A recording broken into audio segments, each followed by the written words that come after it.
আল্লাহ নবী সাল্লাল্লাহু আলাইহি ওয়াসাল্লাম বলেছেন, 5টি জঘন্য কর্ম যখন ইসলামের মুসলিম জাতির মধ্যে ঢুকে পড়বে তখন একটি সভ্যতা ধ্বংস হয়ে যাবে।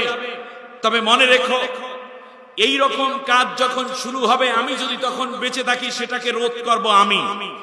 কিন্তু এই খারাপ কাজের সাথে যদি কোনো মুসলিমরাও জড়িয়ে যায় তাহলে তাদের উপরে বিপদ মুসিবত চলে আসবে।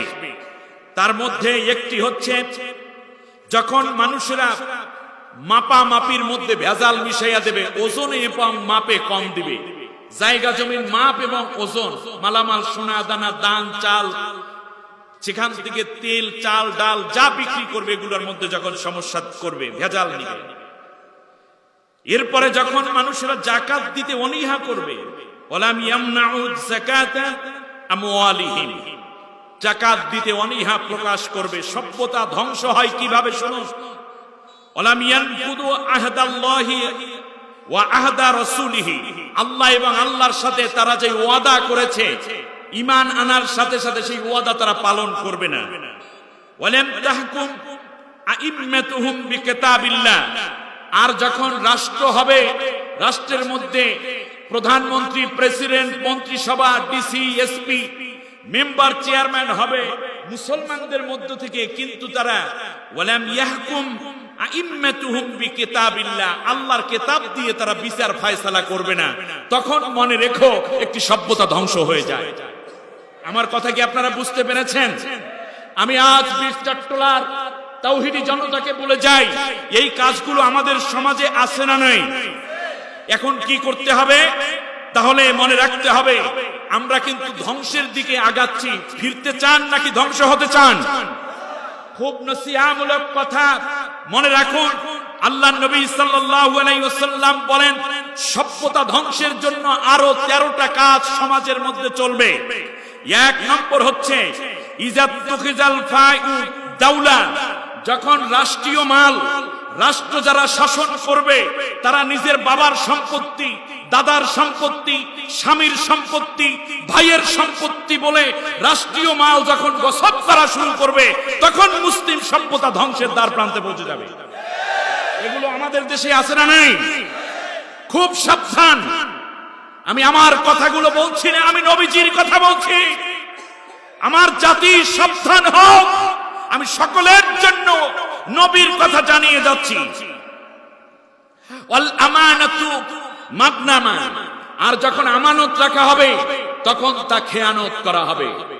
জনগণ হচ্ছে সরকারের কাছে আমানত, আমার স্ত্রী আমার কাছে আমানত, আমার সম্পদ, আমার সন্তান আমার স্ত্রীর কাছে আমানত, ঠিক কিনা বলেন? আমানত গুলো খেয়ানত করা হবে। নবীজি বলেছেন, লা ঈমানা লিমান লা আমানাতা লা, যার আমানত নাই তার ঈমান নাই। ওয়ালা দীনা লিমান লা আহদা লা, আর যার ওয়াদা পালন নাই তার কোনো ধর্ম নাই। একটি জাতি, সভ্যতা কিভাবে ধ্বংস হয়, আমি সেই রোগগুলো আপনাদের সামনে এক এক করে উপস্থাপন করছি। এরপরে নবীজি সাল্লাল্লাহু আলাইহি ওয়াসাল্লাম বলেছেন, ওয়াজ যাকাতু মাগরামা, আর যখন মুসলমানেরা যাকাতকে জরিমানা মনে করবে। চতুর্থ হচ্ছে ওয়াতুআল্লিমা লিগায়রিদ দ্বীন, আর যখন দ্বীন ইসলামের বাইরে অন্যান্য শিক্ষা ব্যবস্থা সমাজে চালু হয়ে যাবে। এগুলো আমাদের দেশে আছে না নাই?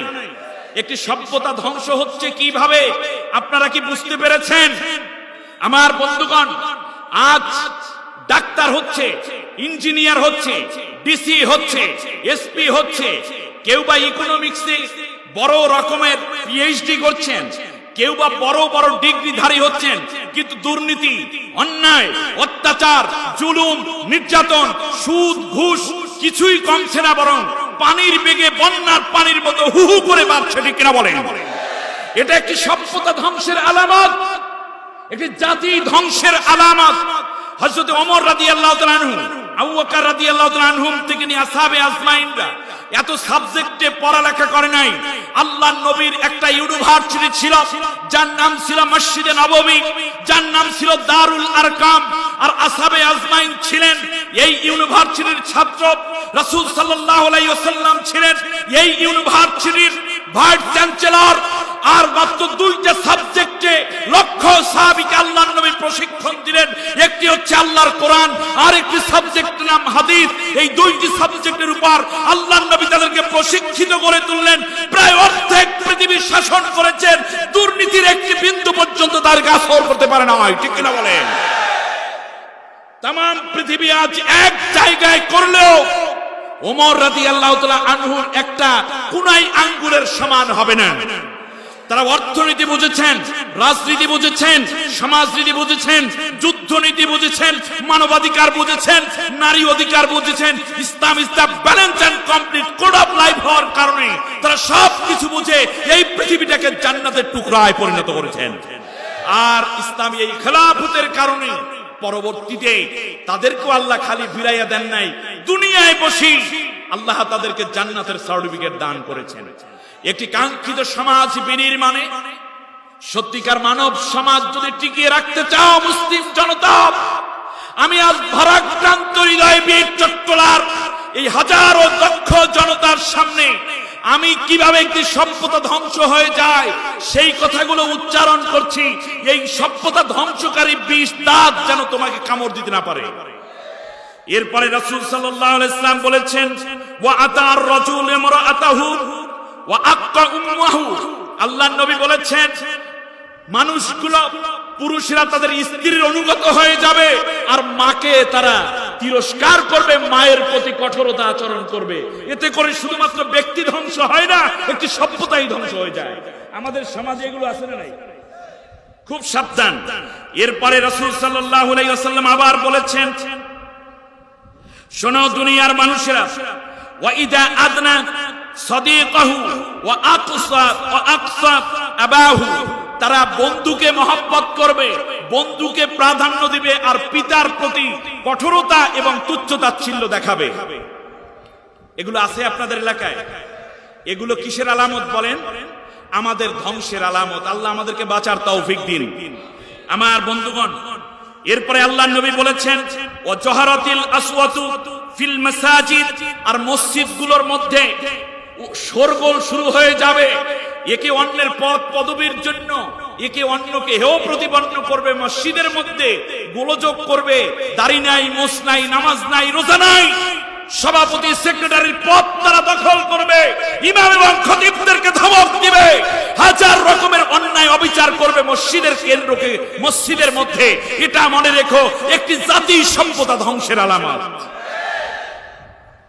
এরপর নবীজি বলেছেন, ওয়াসাদাল কাবিলাতা ফাসিকুহুম। আর জাতির মধ্যে নাম হবে মুসলিম জাতি, কিন্তু নেতা হবে ফাসিকেরা। এটা জাতির টেকার আলামত না ধ্বংসের আলামত? অতএব আমরা নেতা বানাবো ফাসিকদেরকে না খাঁটি ইমানদারদেরকে? এই কথার সাথে আপনারা একমত কিনা? ফাসিকদেরকে নেতা বানানো মানে জাতি ধ্বংস হয়ে যাবে। এই কথার সাথে একমত কে কে যে আমরা ফাসিকদেরকে নেতা বানাবো না, ইমানদারদেরকে নেতা বানাবো? তারা হাত উঁচু করে আল্লাহকে দেখাই দাও।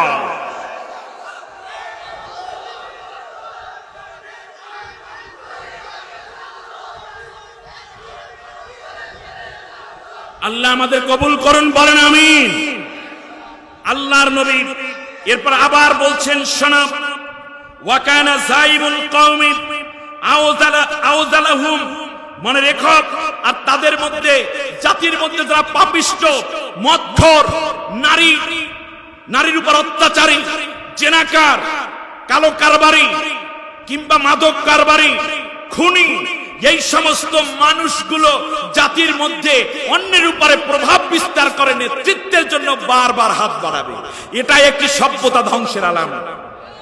আমি খাস কথাগুলো আমার থেকে বলছি না, এটা হলো রাসূল সাল্লাল্লাহু আলাইহি ওয়াসাল্লামের বক্তব্য। শুনুন, এটা পাবেন আপনি সুনানে আত-তিরমিজির 4th খণ্ড হাদিস নম্বর 2211। আমি বানিয়ে কথা বলি না, পৃষ্ঠা নম্বর 495। নবীজি এরপর বলেছেন, ওয়া উকরিমার রাজুলু মাখাফাতি শাররিহি। দেশের মধ্যে কিছু লোক থাকবে, তাদেরকে স্যালিউট করবে মানুষরা, সালাম দিবে, তাদেরকে বিভিন্ন জায়গায় সভাপতিত্বের জায়গা দিবে, ঘোষকের জায়গা দিবে, কিংবা তাদেরকে বড় বড় চেয়ার দিবে। শ্রদ্ধা এবং ভালোবাসায় নয়, বরং ভয়ের কারণে। তার কারণ, একে যদি সম্মান করা না হয় আমার চাকরি চলে যাবে, আমার উপরে মিথ্যা মামলা আসবে, আমার উপর নির্যাতন আসবে। এই ভয়ে তাদের কিছু লোককে ওই জাতির লোকেরা শ্রদ্ধা করবে, কিন্তু পেছনে পেছনে বলবে সুযোগ আসুক এক লাথি মেরে রাস্তার বাইরে ফেলে দেব।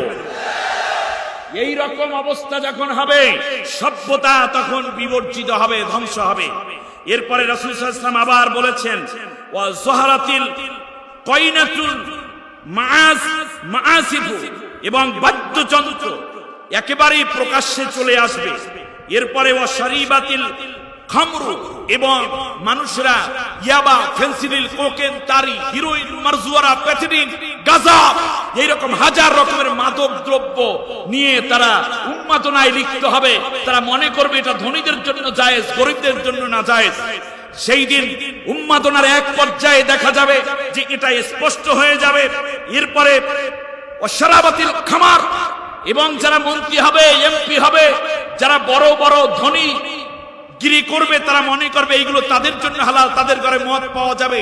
তারা বারে এবং মদিরালয়ে তারা গমন করবে, মনে করবে এগুলো তাদের জন্য কোনো ব্যাপার না, মদের পারমিশন দেয়া হবে। আল্লাহ নবী সাল্লাল্লাহু আলাইহি ওয়াসাল্লাম বলেন, এইটা সভ্যতার জন্য বড়ই ক্ষতি, একটি জাতি এবং গোষ্ঠী ধ্বংস হয়ে যাবে। এগুলো আমাদের দেশে আছে না নাই? ওয়া লানা আখিরু হাদিহিল উম্মাহ উলাহা, আর এই উম্মত আগের উম্মতকে অভিশাপ দিবে, বলবে যে ওনারা কিছু করে যায় নাই, যার কারণে আমরা এই কষ্টের মধ্যে আছি। এগুলো আমাদের মধ্যে আছে। এরপর রাসূল সাল্লাল্লাহু আলাইহি ওয়াসাল্লাম বলেন, এই সভ্যতা ধ্বংসের জন্য আল্লাহর পক্ষ থেকে গজব আসবে, রিহান হামরা, তখন মনে রেখো অগ্নি বায়ু আসবে। বাতাস কিসের বাতাস? আগুনের বাতাস। জালজালা আসবে, ভূমিকম্প। চট্টগ্রামে কয়দিন আগে ভূমিকম্প হয়েছে। এরপরে অখাসবান, এরপরে আসবে ভূমিধস। এরপরে মাসখান, এবং চেহারা বিকৃতি হয়ে যাবে। অকসবান, এবং পাথর বৃষ্টি আসবে। আল্লাহ নবী সাল্লাল্লাহু আলাইহি ওয়াসাল্লাম বলছেন যে যেমন করে যদি একটা মালা ছিঁড়ে যায়, তার পুঁতিগুলো যেমন করে দানাগুলো একের পর এক জমিনে পড়ে, সেইভাবে বিপদ মুসিবত আসতেই থাকবে। আর মনে রেখো, সেই সময় এক শ্রেণীর যুবক এবং তরুণ থাকবে যারা নেতৃত্বে আসবে গুনাহ করে, আয়েশাও নেতৃত্বের মধ্যে গুনাহ করতে থাকবে। ওয়াল মুলকু ফি সিগারিকুম, এরপরে নবী বলেছেন ওয়াল ফাহিশাতু ফি কিবারিকুম, আর যারা বয়োবৃদ্ধ আছে, বয়স হয়ে গেছে, কিন্তু এরপরে আদালতে দাঁড়িয়ে ইসলামের বিরুদ্ধে কথা বলবে, আলেম ওলামার বিরুদ্ধে মিথ্যা হাজারো রকমের সাক্ষ্য দিবে, এরপরে রায় দিবে, কিংবা সমাজের মধ্যে বৃদ্ধ মানুষ হওয়ার পরেও মিথ্যা ছাড়বে না, অন্যায় ছাড়বে না, এটা একটি সভ্যতা ধ্বংসের আলামত। আল্লাহ নবী বলছেন এরপরে ওয়াল ইলমু ফি রুযালাতিকুম, মনে রেখো সবচেয়ে নিকৃষ্ট মানুষগুলো জ্ঞানীদের চেয়ারে বসে বুদ্ধিজীবী সাজবে। এগুলো হচ্ছে কিনা আপনারা বলেন?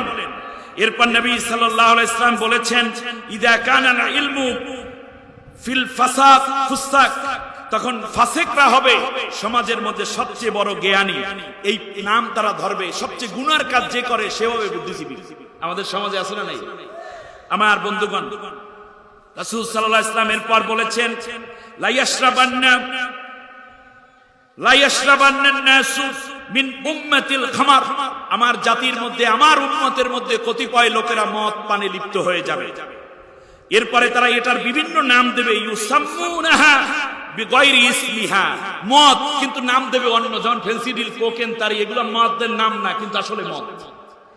এরপরে নবী সাল্লাল্লাহু আলাইহি ওয়াসাল্লাম বলেছেন, এরপর শোনো, বাদ্যযন্ত্র বাজনা বেড়ে যাবে, গায়িকারা পরিবেশন করবে গান, বিল মাআসিফি ওয়াল মাগনিয়াত, এরপর তারা বাদ্যযন্ত্র করবে, নায়িকারা মদের বোতল হাতে নিয়ে নাচানাচি করবে, তাদেরকে কোনো রিমান্ড দেওয়া হবে না, তাদের উপর কোনো অত্যাচার হবে না, তাদেরকে ফ্যাশন আকারে প্রকাশ করা হবে, আর অত্যাচারিত করা হবে আলেমদেরকে।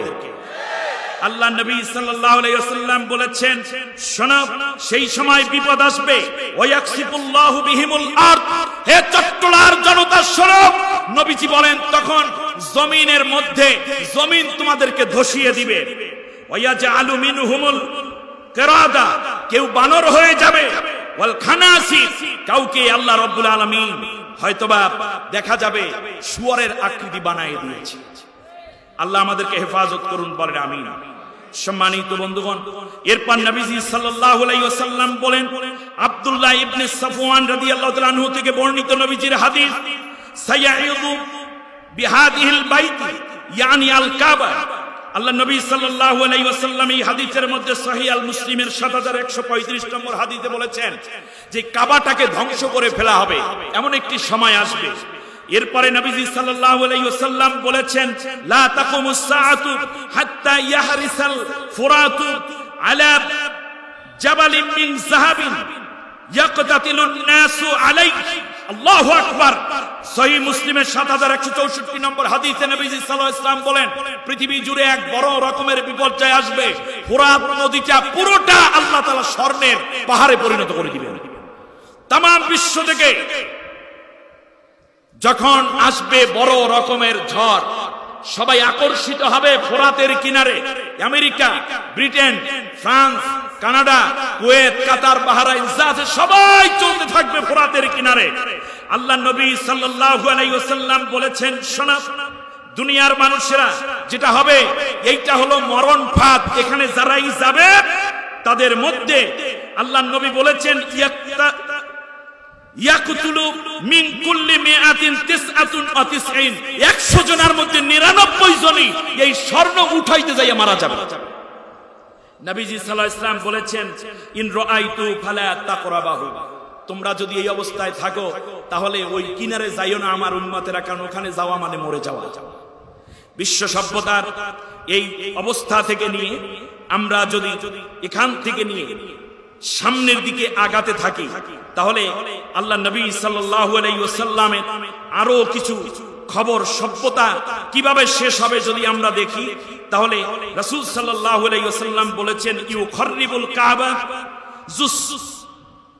জুসওয়াইকাতাইন মিনাল হাবশা, হাবশা থেকে একজন লোক বের হবে কালো, সে এসে কাবাটাকে ধ্বংস করে চূর্ণ বিচূর্ণ করবে। আল্লাহ নবী সাল্লাল্লাহু আলাইহি ওয়াসাল্লাম বলেন, দাজ্জাল আসবে, ইহুদিদের সাথে মুসলমানদের চূড়ান্ত একটা যুদ্ধ হবে। মুসলিম শরীফের 7229 নম্বর হাদিস, লা তাকুমুস সাআতু হাত্তা ইউকাতিলুল মুসলিমুনা আল ইয়াহুদা। আল্লাহু আকবার। মুসলমানদের সাথে ইহুদিদের যুদ্ধ হবে। এরপরে রাসূল সাল্লাল্লাহু আলাইহি ওয়াসাল্লাম বলেছেন, ফায়াকুতুলুহুমুল মুসলিমুন, মুসলমানরা ইহুদিদেরকে হত্যা করবে। আল্লাহু আকবার বলেন। এরপরে আস্তে আস্তে করে যে অবস্থাটায় আসবে, পাহাড়ের আড়ালে তারা যখন ইহুদিরা লুকাবে, তখন পাহাড় তাদেরকে বলবে, আমাদের পিছনে ইহুদি আছে, তাকে হত্যা করতে। শুধুমাত্র হাত্তা শাজারাতিল গরকা, শুধুমাত্র গরকা নামক একটি গাছ, যার পিছনে ইহুদিরা পালালে বলবে না। এখন ইহুদিরা সেই গাছ লাগাচ্ছে। আমার মূল উদ্দেশ্য সভ্যতা ধ্বংসের কারণ। মনে রাখবেন, কোন সভ্যতাই টিকবে না আল্লাহর নবীর এই হাদিসের প্রতি যদি আমল না হয়। এরপরে রাসূল সাল্লাল্লাহু আলাইহি ওয়াসাল্লাম আবার বলেছেন, দুনিয়ার মানুষেরা শুনতে থাকো, সেটা হচ্ছে এই যে ইমাম মাহদীর আগমন হবে একটি সভ্যতা পুনরুদ্ধারের জন্য। সুবহানাল্লাহ বলেন। আল্লাহু আকবার। ইমাম মাহদী আলাইহিস সালাম প্রসঙ্গে রাসূল সাল্লাল্লাহু আলাইহি ওয়াসাল্লাম কথা বলেছেন। তার আগে আমি আপনাদের কাছে একটি মৌলিক তথ্য দিয়ে আমি আমার আলোচনায় ঢুকতে চাই, সভ্যতা কিভাবে বাঁচানো যায়। আল্লাহ কবুল করুন, বলেন আমিন। আমার বন্ধুগণ, আসুন, রাসূল সাল্লাল্লাহু আলাইহি ওয়াসাল্লাম বলেছেন, শোনো দুনিয়ার মানুষেরা, এক নম্বর হচ্ছে আন সাওবান মাওলা রাসূলুল্লাহ সাল্লাল্লাহু আলাইহি ওয়াসাল্লাম, ইদ রাআইতুম রাইয়াতিস সুদা ক্বাদ জাআত মিন কিবালি খুরাসান ফাতুহা ফাইন্না ফিহা খলিফাতুল্লাহিল মাহদী। আল্লাহ নবী সাল্লাল্লাহু আলাইহি ওয়াসাল্লাম বলেন, খোরাসান থেকে, শুনুন, খোরাসান থেকে একদল লোক বের হবে, যাদের পতাকা হবে কালো, পাগড়ি হবে কালো। তোমরা তাদের সাথে সাথী হয়ে যেও, তার কারণ হচ্ছে তার মধ্যে ইমাম মাহদী থাকবেন। এটা মিশকাত শরীফের 5461 নম্বর হাদিস। আমি আজকে বলছি সভ্যতা উদ্ধারের কথা। আল্লাহ নবী সাল্লাল্লাহু আলাইহি ওয়াসাল্লাম বলেছেন, লা তাকুমুস সাআতু হাত্তা ইয়ানজিলুর রূম বিল আমাকি ওয়া বাদাবিক ফায়াখরুজু ইলাইহিমুল জাইশু মিনাল মাদিনা মান খিয়ারি আহলিল আরদি ইয়াউমা ইদিন। মনে রেখো, আমাক এবং বাদাবিক এই দুইটা জায়গা আফগানিস্তানে। আপনারা মনে হয় বুঝতেছেন না। এর আগে খোরাসান ও আফগানিস্তানের পূর্ণ নাম ছিল এক সময়। ফাইদা তাসাফফু, শুনুন, যখন দুই দল যুদ্ধের সম্মুখীন হয়ে যাবে, ক্বালাতির রূম, ঐক্যবদ্ধ শক্তি, পরাশক্তিরা প্রস্তাব দেবে, খল্লু বাইনানা ওয়া বাইনাল্লাযিনা সাবু মিন্না, তোমাদের সাথে যুদ্ধ হবে না। যেই ব্যক্তিকে কেন্দ্র করে আজকে যুদ্ধ হচ্ছে সেই ব্যক্তিকে আমাদের হাতে উঠাইয়ে দাও। আজ থেকে 20 বছর আগে চলে যান। সে সময় একজন মেহমান ছিলেন আফগানিস্তানে, আল কায়দা তাকে আশ্রয় দিয়েছিলেন। সেই সময় বলা হয়েছিল যে ওসামা বিন লাদেনকে আমাদের হাতে তুলে দাও, তাহলে কোনো যুদ্ধ হবে না। তখন মোল্লা ওমর কি বলেছে, আমি বলছি না এই হাদিস সেই হাদিস, আমি বলছি না, কিন্তু সত্যটা আমি বলে গেলাম। আমি আলেম মানুষ, কোনো গোপন করার সুযোগ নেই। আমি বলছি না এই কথা সেই কথা, কিন্তু দেখুন মিলে কত, হয়তো সামনেও আবার মিলতে পারে। তখন বলবে ফায়াকুলুল মুসলিমুন, মুসলমানরা বলবে লা ওয়াল্লাহি লা নুখাল্লি বাইনাকুম ওয়া বাইনা ইখওয়ানিনা, আল্লাহর কসম আমরা আমাদের মেহমানকে শত্রুর হাতে উঠাইয়ে দেব না। ফায়ানহাজিমুস সুলুসা, তখন এই গোষ্ঠী 3 দলে বিভক্ত হবে। লা ইয়াতুবুল্লাহু আলাইহিম আবাদা, প্রথম একটি দল থাকবে যাদের তওবা আল্লাহ কবুল করবে না। তার কারণ হচ্ছে এই দলটি স্বাভাবিক ফল, এইটা পর্যন্ত তারা বিজয়ের ধারা অব্যাহত রাখবে। সুবহানাল্লাহ। আমার বন্ধুগণ, একটি সভ্যতা টিকে থাকে কোরআনের মধ্যে, একটি সভ্যতা টিকে থাকে হাদিসের মধ্যে, ঠিক কিনা বলেন? আমাদের সভ্যতা টেকানোর দলিলের নাম কি? কোরআন। আমাদের সভ্যতার দলিলের নাম হাদিস, ঠিক কিনা বলেন? কোরআন এবং হাদিস যদি আমরা ছেড়ে যাই বিপদে পড়ব, আমরা পথ হারিয়ে ফেলব। আজকে আপনাদের উদ্দেশ্যে আজকে এই সভ্যতার ধারাবাহিকতায় একটি প্রাচীন সভ্যতার ইতিহাস তুলে ধরছি। আল্লাহ আমাদেরকে কথাগুলো শুনে মেনে যাওয়ার তৌফিক দান করুন, বলেন আমিন। আমি কথাগুলো বলবো সব কোরআন থেকে ইনশাআল্লাহ। এতক্ষণ যা বললাম এগুলো আমার বানানো কথা বলেছি নাকি? অবশ্যই আল্লাহ নবীর কথা বলেছি।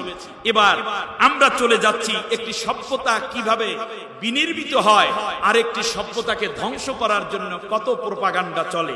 আমার সাথে সবাই পড়েন, আউযু বিল্লাহি মিনাশ শাইতানির বিসমিল্লাহির রহমানির, বিতাড়িত অভিশপ্ত শয়তানের ওয়াসওয়াসা থেকে আল্লাহর আশ্রয় চাই। পরম করুণাময় অসীম দয়ালু আল্লাহর নামে শুরু করছি। আলিফ লাম রা,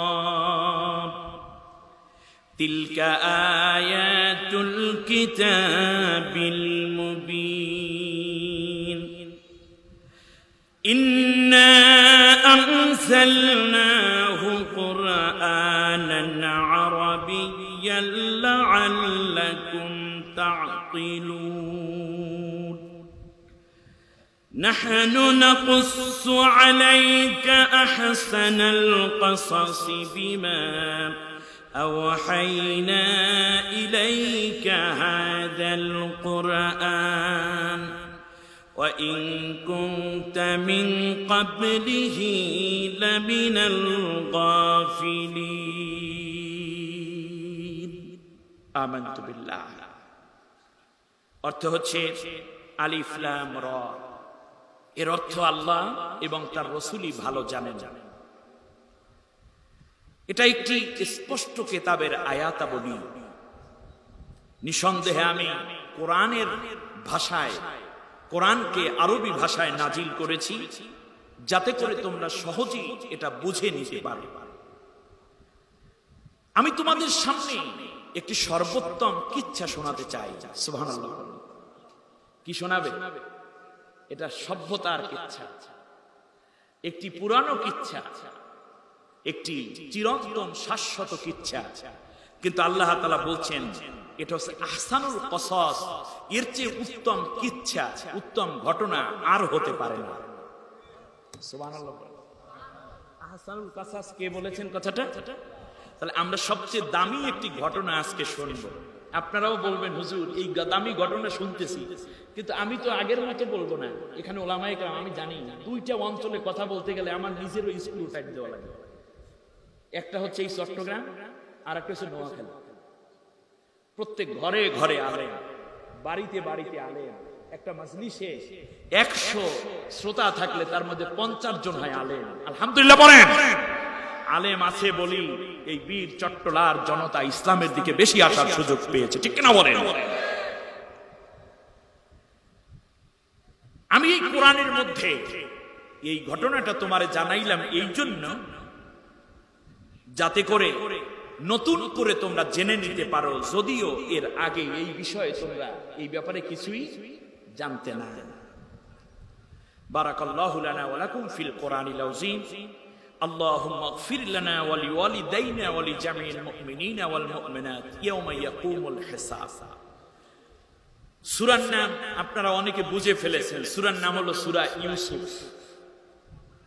কোরআনুল কারীমের 12 নম্বর সূরা, 12 নম্বর পারা, 12টা রুকু আছে, আর এটার মধ্যে 111টা আয়াত আছে। আপনারা বুঝতে পেরেছেন? 12 নম্বর রুকু আছে কয়টা? 12টা। আর এটার মধ্যে 111টা আয়াত আছে। অনুবাদ করলাম, এবার চলে যাচ্ছে সোজা আলোচনা। কাগজ কলম থাকলে লিখবেন, মৌলিক কিছু কথা চলে যাচ্ছে। সূরাটা মক্কায় অবতীর্ণ হয়েছে। কোথায়? নবুয়াতের 6ষ্ঠ বছর। নবুয়াতের 6ষ্ঠ বছর। কাফের মুশরিকরা আল্লাহ নবী সাল্লাল্লাহু আলাইহি ওয়াসাল্লামকে চূড়ান্ত হত্যা করার প্ল্যান যখন পরিপূর্ণ করল, আস্তে আস্তে করে তাকে কিভাবে ধরা যায়। ইতিমধ্যে তায়েফে আল্লাহ নবী মার খেয়েছেন। মার খেয়ে বিশ্বনবী যখন ফিরে আসলেন, তখন আরবের যুবকরা গেল নবীকে দেখতে। কতিপয় যুবক গিয়ে বলল, মুহাম্মদ আপনাকে যারা মেরেছে তাদেরকে শেষ করে দিব। মুসআব বিন উমাইর ছিলেন তাদের মধ্যে অন্যতম। 6 জন যুবক একত্রে গেছে দেখতে নবীকে, কারণ নবী তো সকলের জন্যই প্রিয় মানুষ। শেষ পর্যন্ত মুসআব বিন উমাইর নবীর উপর অত্যাচার দেখে বলল, ইয়া রাসূলুল্লাহ আপনি অনুমতি দেন, আমরা তায়েফ আক্রমণ করি, আমরা আরো বন্ধু আছি। নবীজি বললেন, মুসআব রে, তুমি আজকে যদি আক্রমণ করে তায়েফবাসীকে ধ্বংস করে দাও, আমি মুহাম্মাদুর রাসূলুল্লাহ খুশি হব না। বরং যেই কালেমার দাওয়াত নিয়ে, যেই কোরআনের কথা বলার অপরাধে আমার উপরে এমন পীড়ন আসলো রে মুসআব, যদি তুমি এই কালেমা পড়ে মুসলমান হয়ে যাও, তায়েফবাসীকে সবাইকে মেরে ফেললে আমি যা না বলবো তার চেয়ে 1000 গুণ বেশি খুশি হব তুমি একজন যদি কালেমা পড়ে মুসলমান হয়ে যাও। ইসলামের সৌন্দর্য এখানে। মুসআব বিন উমাইর ইসলাম গ্রহণ করলেন, মায়ের কাছে চলে গেলেন।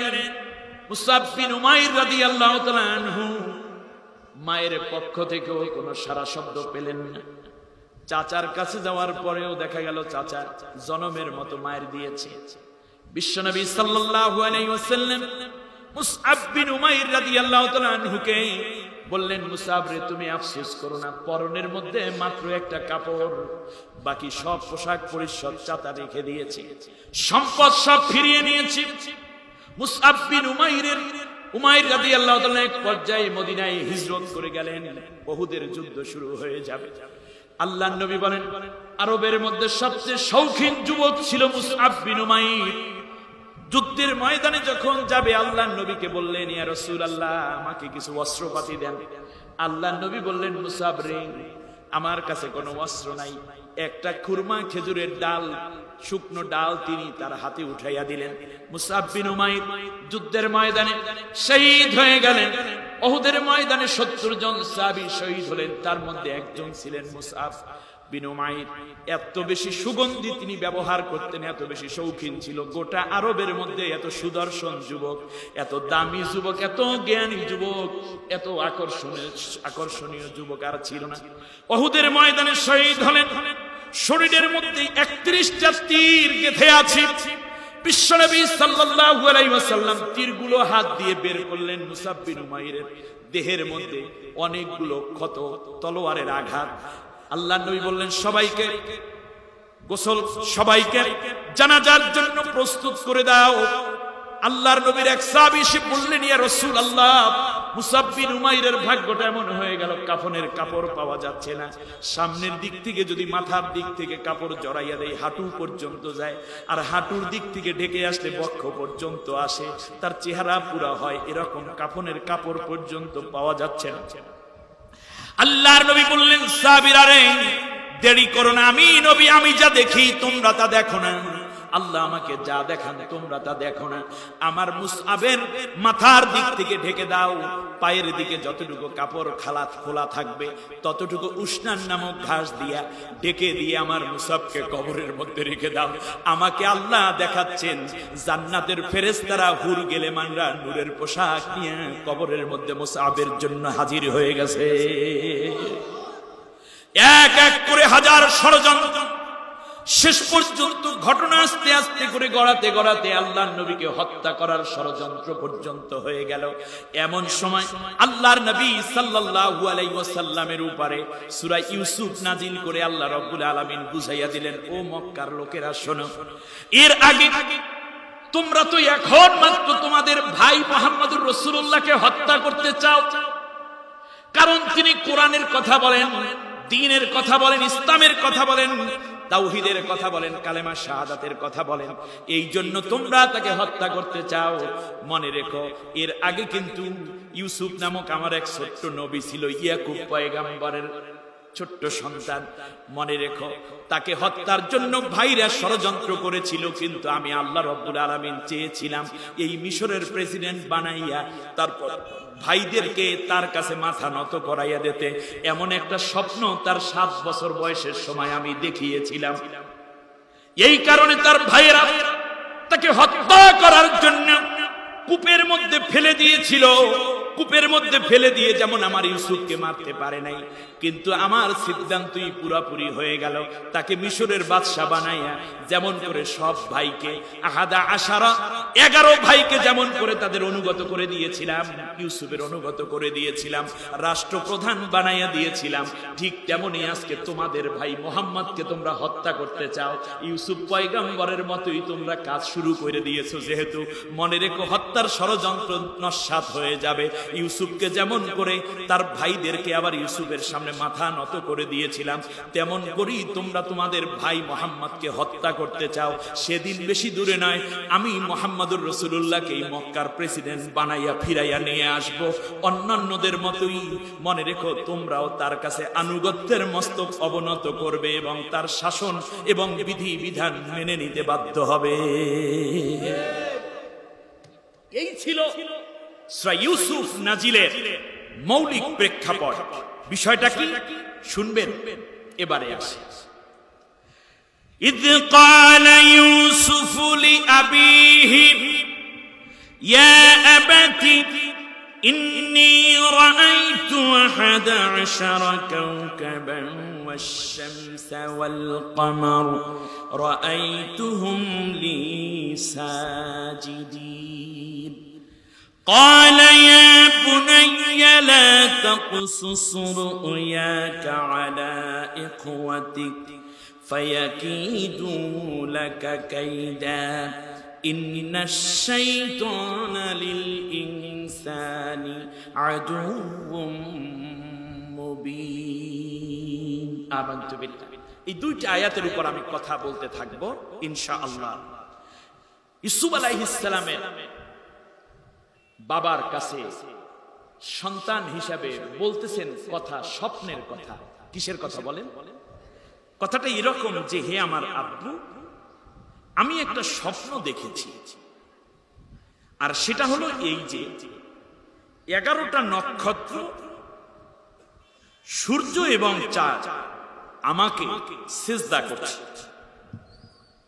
বাবা ইয়াকুব পয়গম্বর বললেন, হে আমার কলিজার টুকরা। ইয়া ইবনি বলেন নাই, বলছে ইয়া বুনাইয়া। উলামায়ে কেরাম বলেন ইয়া বুনাইয়া মানে হে আমার আদরের ধন। সুবহানাল্লাহ বলেন। সন্তানদের সামনে কিভাবে কথা বলতে হয় দেখুন। আমরা একটু রাগ হলেই বলে এই, এখান থেকে দৌড়া, বেয়াদব বেয়াদব বলে নিজের সন্তানকেও গালি দেন। এটা করবেন না। আপনি আদর দিয়ে সন্তানের জন্য এত কিছু করলেন, তাকে শাসনের নামে তাকে পীড়ন করার অধিকার আপনি নিয়েন না, বরং আদর দেন, দেখবেন সে আরো কিছু লোকদেরকে হত্যা করে আনন্দের মিছিল করে, কখনো মিষ্টি খায়, কখনো বা উন্মাদনার আবেগে লাফিয়ে লাফিয়ে আরো হত্যা করার ষড়যন্ত্র করে যাচ্ছে, ঠিক কিনা বলেন? তাদেরকে তাল দিচ্ছে কিসে? খুব ঠান্ডা মাথায় কথা আমার বন্ধুগণ। আর শয়তান হচ্ছে মানুষের প্রকাশ্য দুশমন। এবারে আমি চলে আসছি আবার গোড়ায়। ইয়াকুব আলাইহিস সালাম একজন নবী, তার বাবার নাম ইসহাক আলাইহিস সালাম। ইয়াকুব আলাইহিস সালামের বাবার নাম কি? ইয়াকুব ইবনে ইসহাক। আর ইসহাক আলাইহিস সালামের বাবার নাম ইব্রাহিম আলাইহিস সালাম। আর এই ইয়াকুব আলাইহিস সালামের পুত্রের নাম কি? ইউসুফ আলাইহিস সালাম। এর মানে নিজে নবী, বাবা নবী, দাদা নবী, পরদাদা নবী।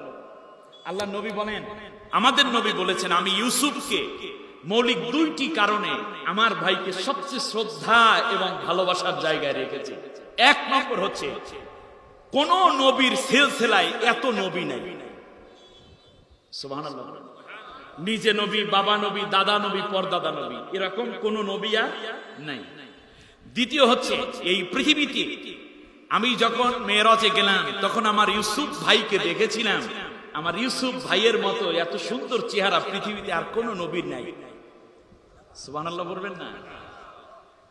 পৃথিবীর সমস্ত সুন্দরকে যদি 4 ভাগ করা হয়, পুরো 4 ভাগের 3 ভাগ একাই আমার ইউসুফ নবীর ভিতরে দেয়া আছে। নবীজি বলেছেন। এখন আপনারা বলতে পারেন, আমাদের নবীর চেহারা কেমন? আরে ভাই, এটা কি বলা লাগে নাকি? যেই ব্যক্তি পেপার দেখেছে, পেপার দেখে কে? টিচার, অথবা গবেষণা করে শিক্ষকরা, অথবা পিএইচডি করে ওই বিষয়ের যারা পাকা দক্ষ। যেই নবী ইউসুফ আলাইহিস সালামের চেহারার এত সুন্দর বিশ্লেষণ করে, তাহলে তিনি হইলেন চেহারা বিশেষজ্ঞ। তার নিজের চেহারা কত সুন্দর হলে অন্যের চেহারা নিয়ে এত বিশ্লেষণ করতে পারে। এত নবীর কথার মধ্যেই বোঝা যায় নবী যে আবার কত বড় সুন্দর চেহারা করে আল্লাহ আমাদের নবীকে বানিয়েছেন। কথার মধ্যেই জবাব আছে। আমার বন্ধুগণ খেয়াল করুন, ইউসুফ আলাইহিস সালাম তার বাবা ইয়াকুব আলাইহিস সালাম এর আগে বিয়ে করেছিলেন, সেই ঘরে 10টা পুত্র সন্তান। এরপরে ওই স্ত্রী মারা যাওয়ার পরে আবার আরেকটা বিয়ে করেছেন। এই ঘরে প্রথমে ইউসুফ আলাইহিস সালাম জন্ম নিলেন। বয়স যখন তার 4 বছর, বয়স যখন তার 7 বছর, তখনই আল্লাহ রব্বুল আলামিন তাকে এই স্বপ্নটা দেখাইছে। কিন্তু ইউসুফ আলাইহিস সালামের বয়স যখন 4 বছর, তখন তার মা আরো একটি সন্তান প্রসব করেন, তার নাম ছিল বিনিয়ামিন। সন্তান প্রসব হলো, যেই ঘরে সন্তান প্রসব হলো সেই ঘরেই কিছুক্ষণ পরে দেখা গেল হযরতে ইয়াকুব আলাইহিস সালামের স্ত্রী হঠাৎ করে ধনুষ্টঙ্কার কিংবা এই জাতীয় কোনো অসুস্থতার কারণে মারা যাচ্ছে। যিনি দায়ী ছিলেন, নার্স ছিলেন, দৌড়ে এসে ইয়াকুব আলাইহিস সালামকে বলছে, আল্লাহর পয়গম্বর, আপনার স্ত্রী মারা যাচ্ছেন, তাড়াতাড়ি আসেন। গিয়ে দেখতেছে কচি বাচ্চাটা, সদ্য প্রসূত সন্তানটা পড়ে আছে। বাবার হাত ধরে ধরে ইউসুফ আলাইহিস সালাম ও মায়ের যেই ঘরে সন্তান প্রসব হলো আতুর ঘর, সেই ঘরে তিনি চলে গেলেন। দেখতেছেন মা আর চোখ খুলে তাকায় না। সাথে সাথে ইয়াকুব আলাইহিস সালাম সদ্য প্রসূত সন্তানটা কোলের মধ্যে নিলেন। আর এইদিকে ইউসুফ আলাইহিস সালাম জিজ্ঞেস করতেছেন, আব্বু গো, মার কি হলো? মা কেন চোখ খুলে তাকায় না? আমার দিকে কেন তাকায় না? ছোট্ট মানুষ বুঝে উঠতে পারে না। ইয়াকুব আলাইহিস সালামের চোখ দিয়ে দরদর করে পানি ঝরছে। হযরতে ইয়াকুব আলাইহিস সালামের পাশেই দাঁড়ানো ছিল তার বোন। আস্তে করে ভাইয়ের চোখের পানি মুছে দিয়ে ছোট্ট জন্ম নেয়া এইমাত্র প্রসূত সন্তান ভাতিজাকে কোলের মধ্যে তুলে নিলেন। অপরদিকে ইউসুফকেও নিজে কোলের মধ্যে নিয়ে ভাইকে বলতেছেন, ভাই আপনি চিন্তা করবেন না, যতদিন পর্যন্ত ইউসুফ এবং এই সদ্যজাত বনিয়ামিন যতদিন পর্যন্ত বড় না হয় ততদিন পর্যন্ত মায়ের মায়া, মায়ের মমতা এবং আদর স্নেহ ভালোবাসা দিয়ে আমার এই দুই ভাতিজা দুইজনকে আমি বড় করে তারপরেই আপনার কাছে ফিরাইয়া দেব। বোন ভাইয়ের চোখে পানি সহ্য করতে পারে না, ফুফিদের অনেক মায়া ভাতিজা ভাতিজির জন্য, ঠিক না বলেন? এই কথাগুলো যেন আমরা ভুলে না যাই। সূরা কসাসের তাফসীরের মধ্যে আপনারা দেখবেন ওই যে মরিয়াম হযরত মুসা আলাইহিস সালামের জন্য কত কিছু করলেন। এবারে চলে আসুন, একজনের বয়স হয়ে গেল 4 বছর, বনিয়ামিনের বয়স হয়ে গেল 4 বছর, ইউসুফের বয়স 8 বছর, মতান্তরে 7 বছর। দুইও সন্তানকে ফিরাইয়া আনলেন ইয়াকুব আলাইহিস সালাম। বোন দুইও ভাতিজাকে বড় করে দিলেন। এক পাশে ইউসুফ আলাইহিস সালাম, আর এক পাশে শুয়ে থাকে বনিয়ামিন। ইউসুফ আলাইহিস সালামের চেহারা এত সুন্দর, তার বুঝ দেখে ইউসুফ আলাইহিস সালামের জ্ঞান দেখি ইয়াকুব আলাইহিস সালাম খুব বেশি চমৎকার করে খুশি হচ্ছেন। তার কারণ বাবা চান যেন সন্তান তার ঐতিহ্যকে লালন করতে পারে। ইয়াকুব আলাইহিস সালাম এইবার ইতিহাসের মোড় ঘুরতেছে। আপনারা রেডি? আমি জানি চট্টগ্রামের শ্রোতা মানে হচ্ছে একেবারে শকুনের মতো তাকাইয়ে থাকে। শকুন মানে কি? সবচেয়ে বেশি দৃষ্টি শক্তি সম্পন্ন। আবার মাইন্ড করেন না প্লিজ। খেয়াল করুন, বাবার কাছে বলতেছেন যে আব্বা আমি স্বপ্নে দেখেছি, ইন্নী রাআইতু। রাআইতু তো এটা বুঝতে পারতেছেন, এটা মাজির সিগা, পাস্ট টেন্স। 11টা নক্ষত্র, সূর্য এবং চাঁদ আমাকে সিজদা করছে। আমার দিকে তাকান। আমি 2টা কথা বলছি এখানে। 1 নম্বর হচ্ছে যে সিজদা করা তো শিরক, কোন নবী তো সিজদা নেওয়ার পক্ষে হইতে পারেন না। কিন্তু এখানে কেন সিজদার কথা বলা হলো? তার কারণ সেই সময় যত রাজা বাদশাহ যারা হয়, তারা যে প্রেসিডেন্ট, দেশের রাজা, দেশের বাদশাহ, এটা বোঝা যাইতে একটা আলামত হলো তাকে মন্ত্রী পরিষদের লোকেরা সিজদা করত। এটা ছিল একটা প্রতীকী কাজ। খেয়াল করেছেন কিনা? একটা কি প্রতীকী কাজ। আর সেই সময় আরব, ওই সময় মিশরের বাদশাও ছিল কি কেনান তথা জর্দানের প্রেসিডেন্টও ছিল মুশরিক, যার ফলে ওই যে সিজদা করত। এই জন্য তিনি যে বাদশাহ, এই কথাটা বোঝানোর জন্যই মূলত সিজদার আকৃতিতে তাকে স্বপ্নে দেখানো হয়েছে। খুব সাবধান। এখান থেকেই আমি আমার